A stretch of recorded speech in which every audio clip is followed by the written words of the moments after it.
Debt is a horrible four-letter word. It is the worst four-letter word that there is. And when you have debt, it's kind of the only thing you can think about. Today, we're going to talk about how to pay that off.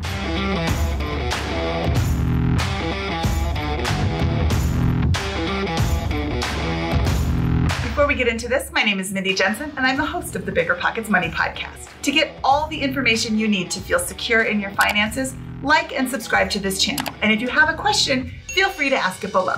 Dave Ramsey has come up with this idea called the Debt Snowball to get yourself out of debt. And what you do is you write down a list of all of your debts in the order of the smallest amount owed to the largest amount owed. And then you make minimum payments to every single one of those except the smallest amount. You throw every single dollar you have at that debt as long as it takes to kill that debt. You get a psychological win that you have actually paid something off, and it gives you the confidence to continue with the program.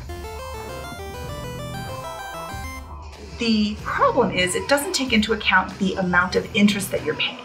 And in some cases, you can be paying 18, 22, 27% interest. That's a lot of money that you're paying. The debt avalanche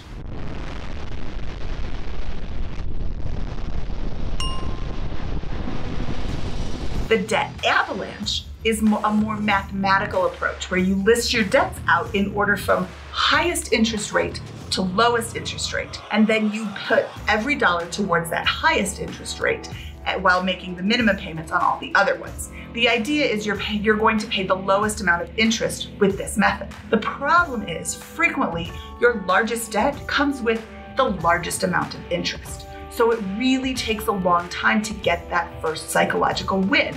When you're paying off your debt and you're not seeing any progress, it can be really, really deflating. So I have come up with a hybrid solution with no clever name.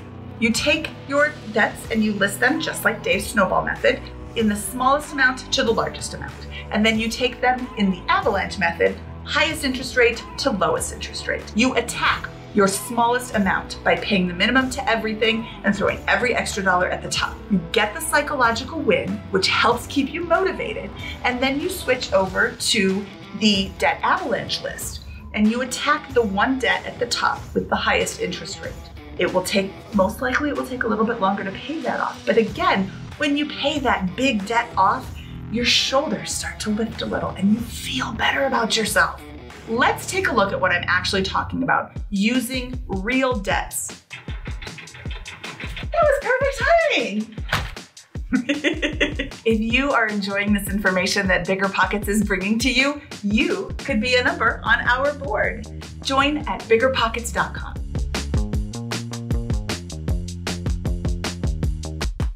Here we have two lists of the same debts. This one is sorted by dollar amount owed, lowest amount to highest amount. You'll see this little anomaly here. I'm going to address that in a second. Here is sorted by highest interest rate to lowest interest rate. So let's start over here in the sorted by dollar amount.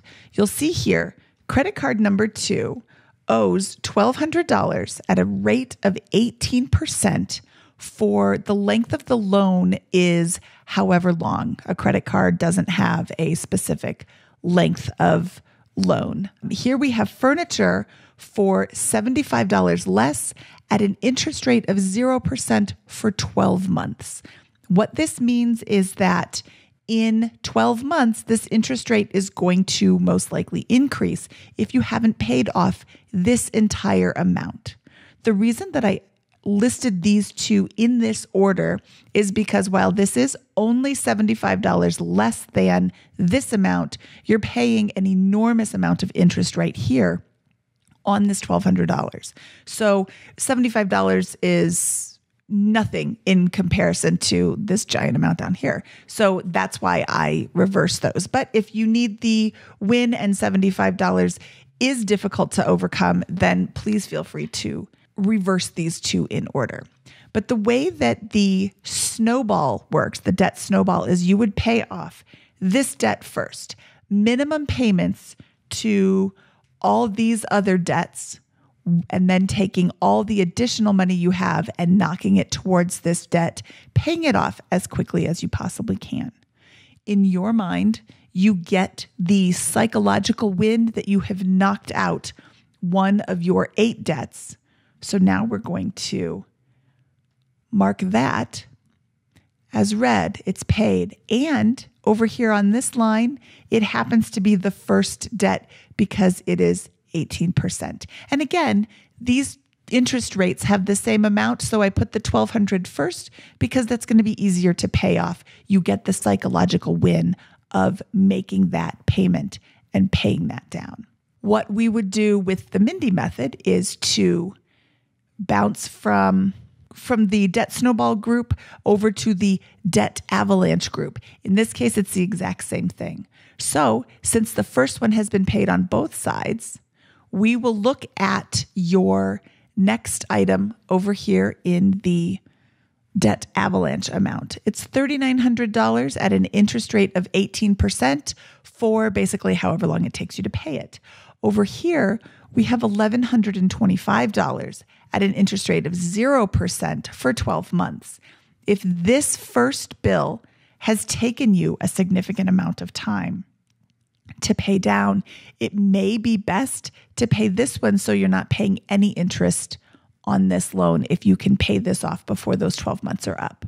Assuming that that is not the case, that you were able to pay this first debt off quickly, we would go over here to this one and we would knock this one out. Again, paying the entire amount or paying the lowest payment on all the other debts and putting every extra dollar you have towards this debt. Once we've paid that one off, we'll knock it out over here, and then we'll knock it out over here. You've got another psychological win, and you've taken care of 2 huge interest rates by bouncing back and forth. Next up, we're going to go over here and get this win again. Unless you're still well within your 12-month time period, maybe we want to start looking at this debt over here. On the other hand, this would be a really great win and keeps that debt snowball moving. So in fact, I think I am going to argue that we would do this. We would pay this debt off. Again, when you're focusing on one debt, you're paying the minimum payments to all the other debts and putting every extra dollar you have towards that one debt that you're focusing on paying off. Bounce over here, make sure to knock it off the list so you can see the progress on both sides. Next up, we've got a doozy. Credit card number 4 has a balance of $14,250, and you are paying a whopping 17% interest rate, almost 18% interest rate. This is definitely the one that I would tackle next because you may not be able to tackle credit card number 3 with the 0% interest for 14 months before the interest is due, and the interest will be due from the very beginning of from the very beginning of time on the total amount anyway. So you're not really saving yourself much by paying that one off. So we go over here, we pay off credit card number 4. Then make sure to note it over here that we have paid off credit card number 4.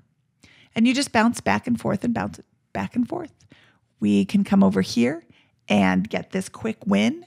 Now we've got $4,200 to pay off versus the student loan, or the car loan of $13,000. So let's mark this guy as paid. And let's go over here and mark credit card 3 as paid.